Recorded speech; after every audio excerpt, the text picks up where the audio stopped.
Bismillahirrahmanirrahim. Yang mana anaknya itu nggak semuanya perempuan. Ada yang laki-laki. Kemudian yang laki-laki udah remaja, udah baligh. Apa yang harus dilakukan? Maka dia menjaga interaksi dengan anak-anak itu. Ada batasan-batasan yang harus tetap dia jaga. Seperti apa? Di antara batasan yang harus dijaga adalah ya dia tetap harus pakai jilbab. Dia tetap harus pakai kerudungnya. Kemudian dia tidak berduaan dengan anak itu di rumah. Dan juga auratnya anak itu kita juga udah nggak boleh ngelihat karena dia udah, kalau kecil mungkin ya kita merawat dia, gantiin baju dia. Tapi ketika dia sudah mulai besar, maka hendaklah perempuan-perempuan yang bekerja mungkin sebagai perawat anak-anak perempuan untuk menjaga diri. Dan kalau ternyata dia itu ada yang modelnya hadonah, tempat penitipan anak, harus dipisahkan. Kalau sudah ada laki-laki yang baligh, ya sudah bersama laki-laki yang baligh dan perempuan yang baligh dengan perempuan yang baligh pula. Atau dengan anak-anak. Hadza wallahu a'lam bissawab.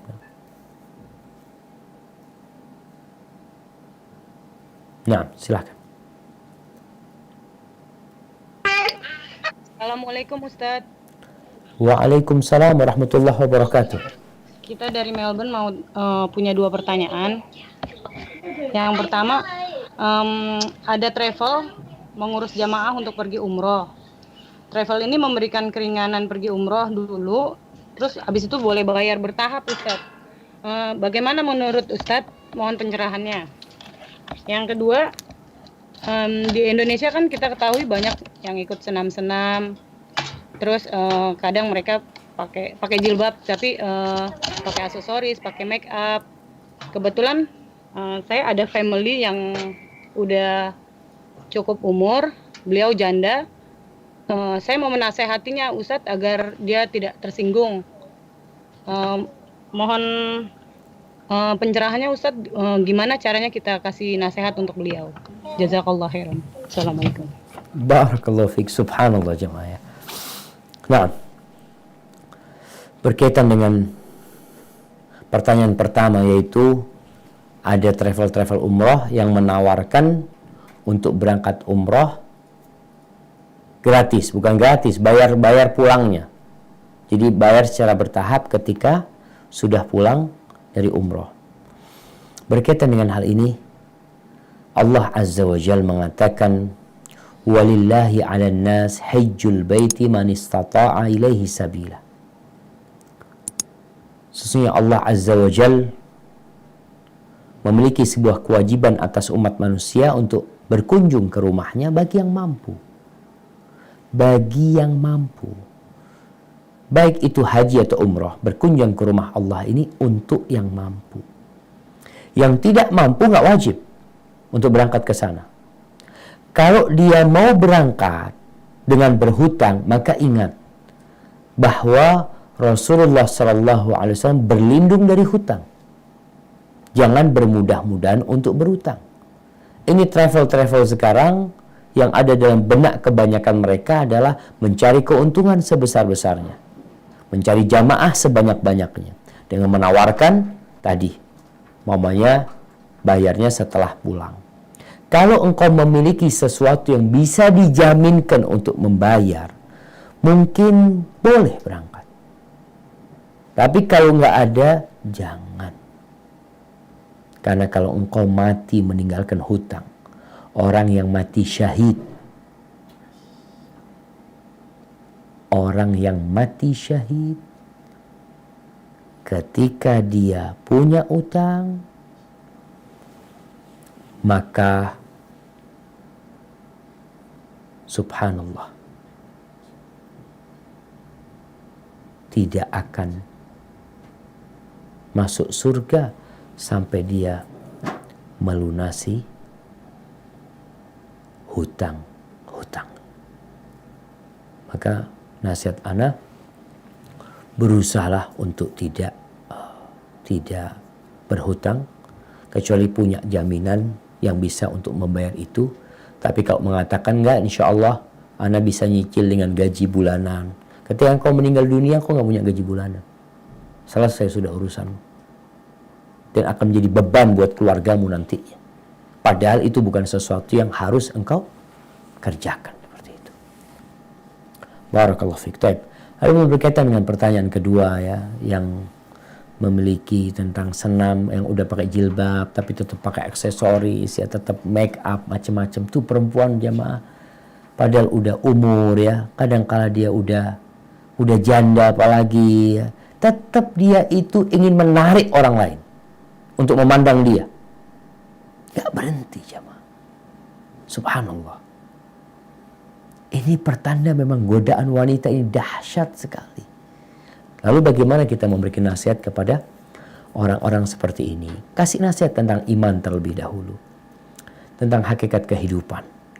Tentang bagaimana seorang muslim seharusnya hidup di muka bumi ini. Dengan cara seperti itu, ingatkan dia dengan akhirat ya. Ingatkan dia dengan surga Allah Azza wa Jal.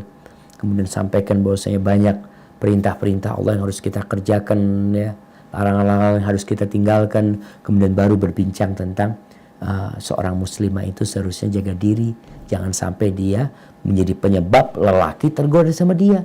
Dan setan tuh senangnya di sana tadi. Ini perempuan kalau keluar rumah langsung dijaga sama setan. Tadi dilihat dari jauh, wah ini dapat dia buruan untuk memburu yang lainnya. Jadi sekedar buat umpan untuk berburu yang lainnya. Dan subhanallah, perempuan itu kalau dalam rumah itu hampir nggak mau bermake up. Dan Allah tanya sama yang dari mana aja. Ana mau tanya, yang dari Melbourne.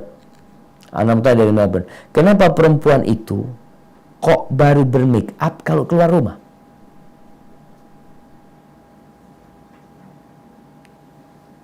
Nah,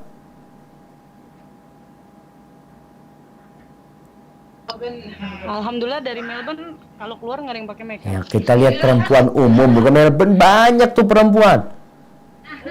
Kalau keluar rumah semua pakai make up. Kalau dalam rumah nggak bermake up mereka. Bener nggak perempuan? Ini kita bukan bicara perempuan yang pakai jilbab ya. Enggak. Perempuan yang nggak pakai jilbab. Kenapa kalau dia di rumah nggak bermake up? Kenapa? Karena nggak ada yang ngeliatin. Ini pertanda memang dia menggunakan itu supaya dilihat oleh kaum laki-laki. Seperti cerita awal Bani Israel. Adakah perempuan dalam rumahnya dia pakai sepatu hak tinggi ya, kemudian di depan suaminya dia jalan dengan sepatu itu? Ada nggak? Ada insya Allah kalau udah pakai jilbab. Kalau udah ngerti agama, masya Allah, dia biasanya akan berusaha untuk menghibur suaminya. Suaminya datang dia pakai sepatu yang bagus, pakaian yang indah, karena tujuan dia memang menghibur suaminya. Maka kasih nasihatlah perempuan-perempuan yang seperti itu untuk bertakwa kepada Allah Azza wa Jalla, untuk berharap pahala dari Allah dan tidak menggoda laki-laki yang seharusnya mereka menundukkan pandangan, tapi kita memang ingin dia melihat kita dan memandang kita. Kemudian yang terakhir, ingin dipuji dan disanjung dengan keindahan yang ada pada dirinya. Padahal udah tua kadang-kala jamaah. Hadza wallahu a'lam bissawab.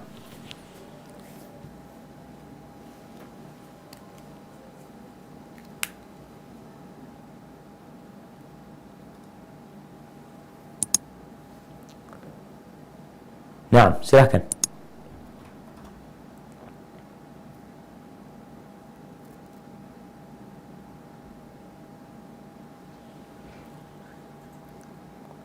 Ahlan wa sahlan.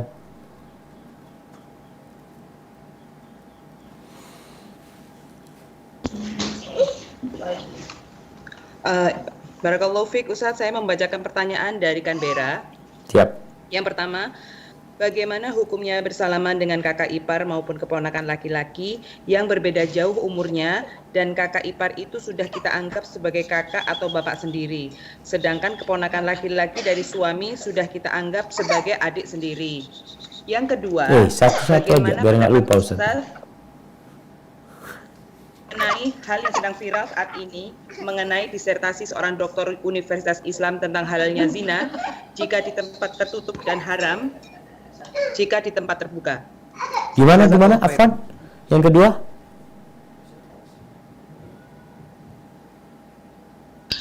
Yang kedua, bagaimana pendapat Ustadz mengenai hal yang sedang viral saat ini mengenai disertasi seorang doktor Universitas Islam tentang halalnya zina jika di tempat tertutup dan haram jika di tempat terbuka. Nah, Allahu Akbar jamaah. Pertanyaan yang pertama. Pertanyaan pertama Ana sampai lupa. Apa pertanyaan pertama? Ipar. Pertanyaan pertama tentang ipar.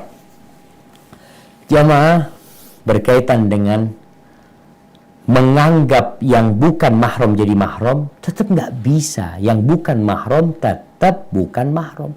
Oh, kita sudah anggap sebagai saudara sendiri. Memang ada sesama sepupu nih, karena dia itu hidup bareng ya, bertetanggaan sampai besar, kayaknya udah seperti kakak beradik, itu tidak menjadikan mereka kakak beradik.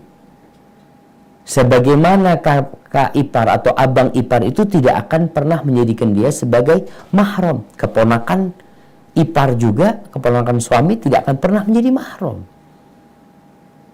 Jadi kita baik sama mereka, kita jaga silaturahim dengan mereka, tapi tetap dengan batasan-batasan yang sudah ditetapkan oleh Allah, mana yang mahram dan mana yang bukan mahram.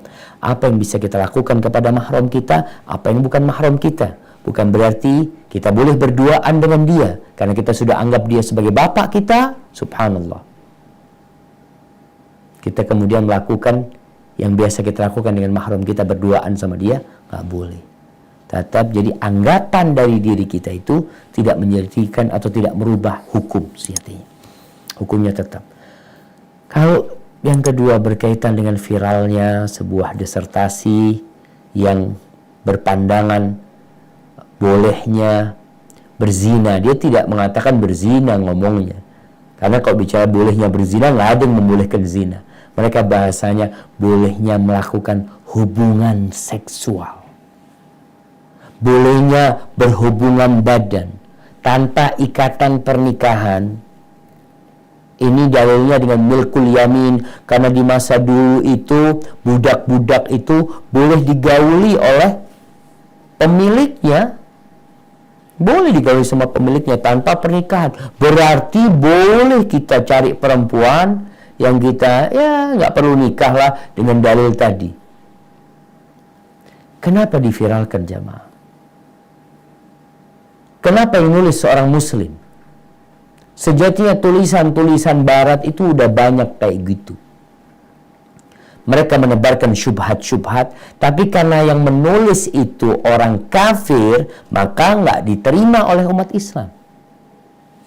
Yang namanya mustasyriqun, para orientalis. Sejak dulu mereka berusaha menebarkan syubhat-syubhat, membuat kajian-kajian.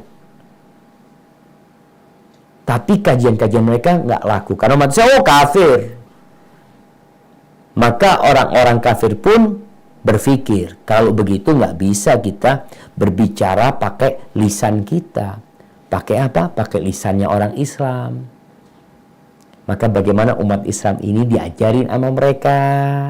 Baik yang dari Indonesia, dari Mesir, dari Maroko. Orang-orang belajarnya ke barat nih. Dulu awalnya ke barat belajarnya. Belajar di Sorbonne, di McGill, di Kanada sana, atau di Amerika, belajar di sana, belajar Islam. Kita ini selalu berbicara, kita tuh ketinggalan sama orang Barat.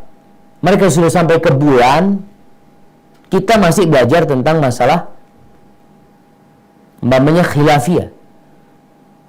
Betul, seharusnya udah selesai. Urusan agama nggak usah di otak-atik. Antum belajar ke Amerika bagaimana bikin rudal. Belajar ke Amerika bagaimana bikin pesawat tempur.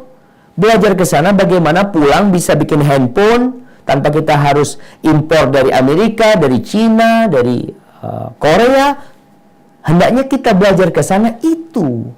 Ketika belajar ke Amerika, belajar Islam, pulang ngerusak Islam. Kenapa? Laung belajar dari orang yang memang ingin merusak Islam dari dulu. Maka ini masalah kita jamaah. Ada sampai seorang guru besar